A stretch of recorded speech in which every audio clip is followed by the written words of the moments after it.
నవత టీవీకి స్వాగతం.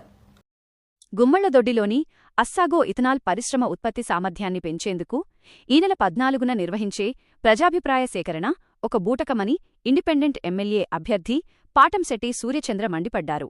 లాభాలు కంపెనీకి, కాలుష్యం రోగాలు ప్రజలకా అని ఆయన ప్రశ్నించారు. ఈ సభపై స్థానిక ప్రజలకు ముందస్తు సమాచారం ఇవ్వకుండా అధికారులు దాటవేయడం వెనుక పెద్ద కుట్ర ఉందన్నారు. స్థానిక ఎమ్మెల్యే జ్యోతుల నెహ్రూ, టీడీపీ నేత జ్యోతుల నవీన్లకు నిజాయితీ ఉంటే ఈ సభకు హాజరై కాలుష్యంపై ప్రజల పక్షాన నిలబడాలని డిమాండ్ చేశారు. లేదంటే వారు పరిశ్రమ యాజమాన్యానికి అమ్ముడుపోయినట్లేనని స్పష్టం చేశారు. గుమ్మళ్లదొడ్డి, అచ్యుతాపురం, బావాజీపేట, వెదురుపాక గ్రామాల్లో మైకుల ద్వారా విస్తృతంగా అవగాహన కల్పించాలని కోరారు. పరిశ్రమ కాలుష్య వాస్తవాలను నిలదీసేందుకు 14వ తేదీ ఉదయం 10 గంటలకు జరిగే గ్రామసభకు బాధిత ప్రజలంతా ధైర్యంగా తరలిరావాలని సూర్యచంద్ర పిలుపునిచ్చారు. వాటర్ లెవెల్ తగ్గిందని చెప్పి నిర్ధారణ చెప్పింది. అంటే ఈ సందర్భంగా ప్రభుత్వాన్ని మేము ప్రశ్నిస్తా ఉన్నాం, ప్రభుత్వాన్ని మేము ఆలోచించమని చెప్పి కోరుతా ఉన్నాం. నాటి ప్రభుత్వానికి నేటి ప్రభుత్వానికి తేడా ఏంటని చెప్పేసి అడుగుతా ఉన్నాం. నాడు పెనం మీద ఉన్న ప్రజల్ని ఈరోజు పొయ్యిలో పడేసిన పరిస్థితి కోరుకుంటాం. నాడు 2 లక్షల లీటర్ల ఇథనాల్ ఉత్పత్తికి మంజూరు చేసి నిర్మాణం చేస్తే మళ్ళీ కూటమి ప్రభుత్వం 3 లక్షల లీటర్లను పెంచి పుండి మీద కారం చల్లిన పరిస్థితి మీరు చేస్తాం. ఇదేనా ప్రజాప్రభుత్వం? ఇదేనా ప్రజలకు మీరు చేసే సేవ అని చెప్పేసి అడుగుతా ఉన్నాం. గౌరవ జగ్గంపేట నియోజకవర్గ శాసనసభ్యులు శ్రీ జ్యోతుల నెహ్రూ గారిని మేము అడుగుతా ఉన్నాం. ఈ సందర్భంగా మరి రైతులు ఎంతో ఆవేదన చెందుతా ఉన్నారు. గ్రీవెన్స్ లో పెట్టారు రైతులు. నియోజకవర్గ అభివృద్ధి కమిటీ చైర్మన్ శ్రీ జ్యోతుల నవీన్ గారిని 2 చేతులు జోడించి వేడుకుంటా ఉన్నాను. ఎందుకంటే గత ప్రభుత్వంలో నిర్లక్ష్యం జరిగింది. మేము కలెక్టర్ గారికి పెట్టాం, అందరి అధికారులకి పెట్టాం. మరి గత ప్రభుత్వంలో ఏదైతే ఈ అస్సాగో ఇథనాల్ పరిశ్రమకు నిర్మాణం చేసే ముందు తీసుకోవాల్సిన గ్రామ సభ కానీ ప్రజాభిప్రాయ సేకరణ కానీ ఆ నకలు ఇప్పించండి అని చెప్పేసి నేను పెట్టడం జరిగింది. ఎప్పుడు పెట్టామంటే ఇంచుమించు 2024లో పెట్టామండి. 2024 మార్చి నెలలో పెట్టడం జరిగింది. కలెక్టర్ గారు పెడితే కలెక్టర్ గారు డిపిఓకి పంపించారు, డిపిఓ గారు పంచాయతీ సెక్రటరీకి పంపించారు. నెల రోజుల్లో నాకు రిపోర్ట్ ఇవ్వాలి.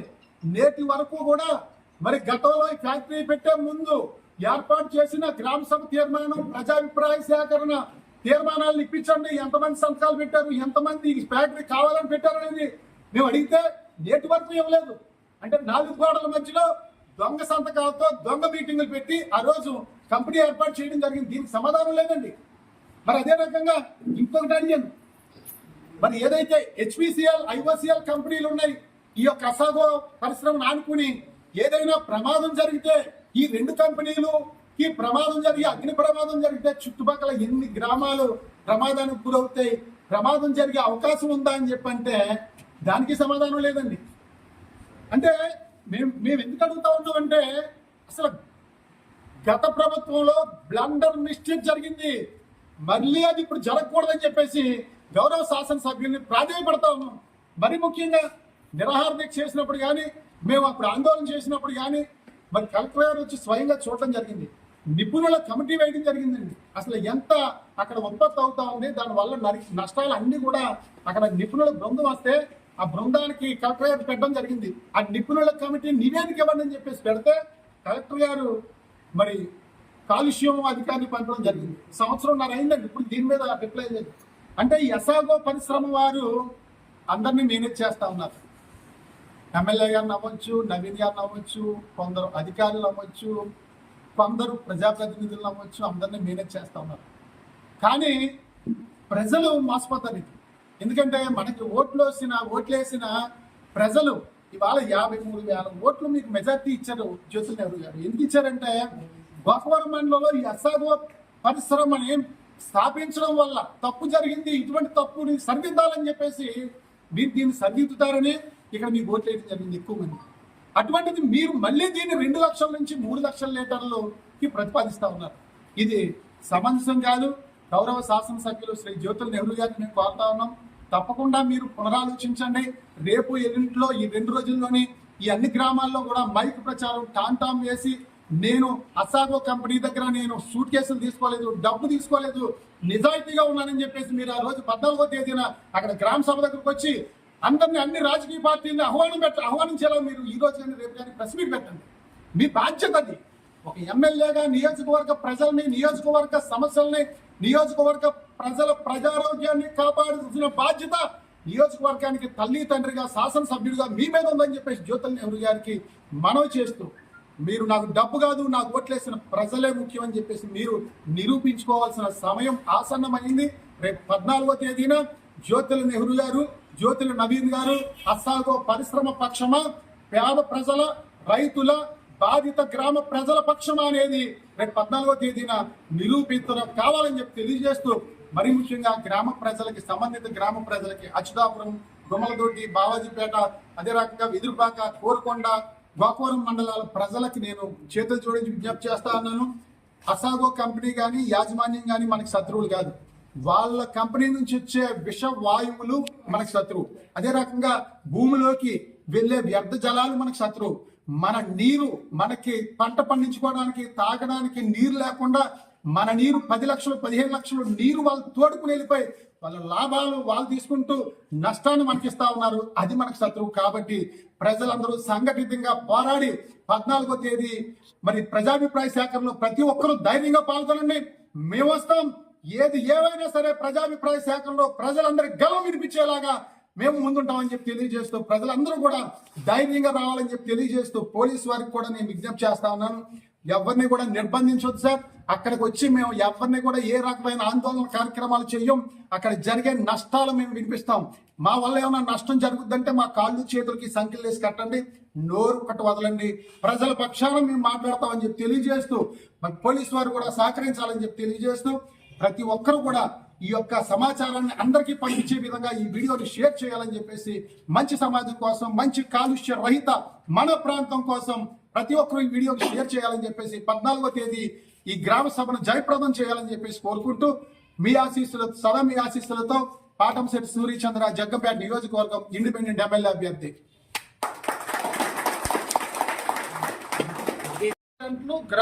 గ్రామస్తులకు నీటి ఎక్కట్లు ప్రతిరోజు పేపర్లో వస్తా ఉన్నాయి.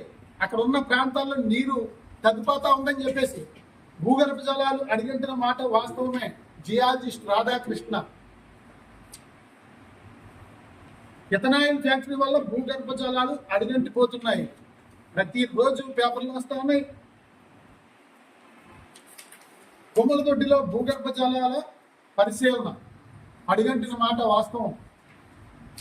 భూగర్భ జలాలు ఎండ, పై పబ్లిసిటీ, వేడుక. బావులు ఎండిపోతే ప్లాంట్ ప్రదర్శనపై ఆగ్రహం. కాలుష్యంతో ఆరోగ్య సమస్యలు, గ్రామస్తుల ఆందోళన. ఫిర్యాదు తర్వాత యాజమాన్యం హడావిడి చర్యలు, అనుమానాలు. అంటే ఇవన్నీ కూడా ప్రతిరోజు పేపర్లో వస్తా ఉన్నాయి. మీరు పేపర్ చూడరా ఎమ్మెల్యే గారు? అసాగో కంపెనీ దెబ్బకు నిలిచిపోయిన సాగునీరు. అసాగో ఇథనాల్ పరిశ్రమలో విచ్చలవిడిగా మోటార్లు, గ్రామాల్లో బావులకు, బోర్లకు నీటి గండం.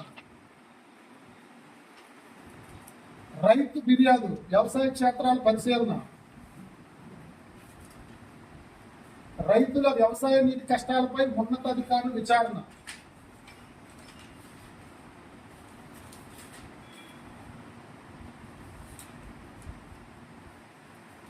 అసాగో ఇథనాల్ పరిశ్రమ వల్ల మా గొంతెందుకుంది. బోర్లు నోరెళ్ళబెడుతున్నాయి. మా గ్రామ ప్రజలు రక్షించే అధికారి, ఆయా ప్రజాప్రతినిధులు లేరా? రైతులందరూ పెడతా ఉన్నారు. ఏం చేస్తా ఉన్నారు? ఎమ్మెల్యే గారు జ్యోతుల్ నెహ్రూ గారు ఏం చేస్తా ఉన్నారు? అయ్యా జ్యోతుల్ నవీన్ గారు, జగ్గంపేట నియోజకవర్గ అభివృద్ధి కమిటీ చైర్మన్ గారు, మీరు మట్టి, గ్రావెల్, ఇసుక ఆ దందాలు మీద పెట్టిన దృష్టిలో 10% ఈ పేపర్ కటింగ్లు, రైతులు కష్టాలు, ప్రజలు అక్కడ దుర్వాసన పీల్చడం, ఇవన్నిటి మీద మీకు దృష్టి పెడితే 2029లో మీరు ఎమ్మెల్యే అవుతారు సార్. అసలు మీ ఆలోచన లేదు. ఎమ్మెల్యే గారు నవీన్ గారు, ఏంటి అసలు ఏ రకంగా మీ నిర్ణయం అనేది ఏం అర్థం కావట్లేదు.